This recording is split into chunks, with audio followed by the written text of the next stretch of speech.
They smiled in your face while planning your downfall, didn't they? Betrayal cuts deeper than any sword, and God knows the weight of it, because even Jesus was betrayed by someone he once called friend. Judas, who walked with him, ate with him, yet still handed him over for silver. That's why this pain you're feeling isn't foreign to God. It's sacred, it's seen, and it has purpose. When you've been betrayed, God doesn't just sit in silence. He speaks in whispers that shake foundations. And if you're still enough, you'll hear him say, "This separation was divine." Some betrayals are the beginning of your deliverance, a hidden rescue from connections that were quietly draining your anointing. Look at Joseph, sold by his brothers, thrown into a pit not by enemies, but by blood. Yet Genesis 50:20 tells us what they meant for evil, God used for good. You didn't lose loyalty. You were loosed from limitation. God is pruning you, not punishing you. The betrayal you endured is a divine severing, not a setback.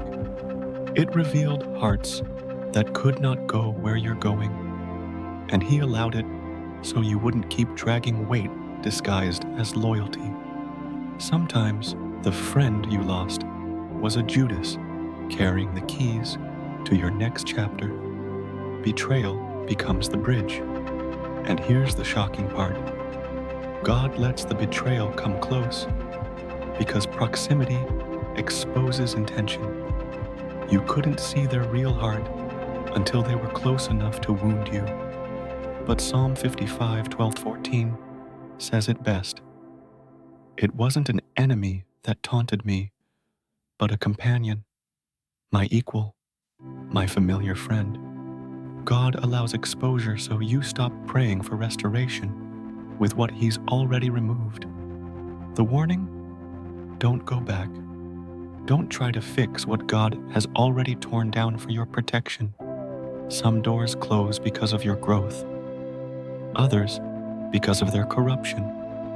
But all things, yes, even betrayal, work together for good for those who love him. Romans 8:28. And if you're wondering why it still hurts, it's because spiritual surgery doesn't come without pain. You're not broken, you're becoming. The ache you feel is the echo of divine rearrangement. God is shifting things around in your life, shaking loose every counterfeit connection, making space for truth, for purpose, for peace. Stop calling it rejection when it's actually redirection. Stop mourning what betrayed you as if it was meant to be your blessing. Some things were permitted to break just so you could finally be built. That betrayal, it was your birth canal. And now, God is calling you out of the pit, like Joseph, into purpose.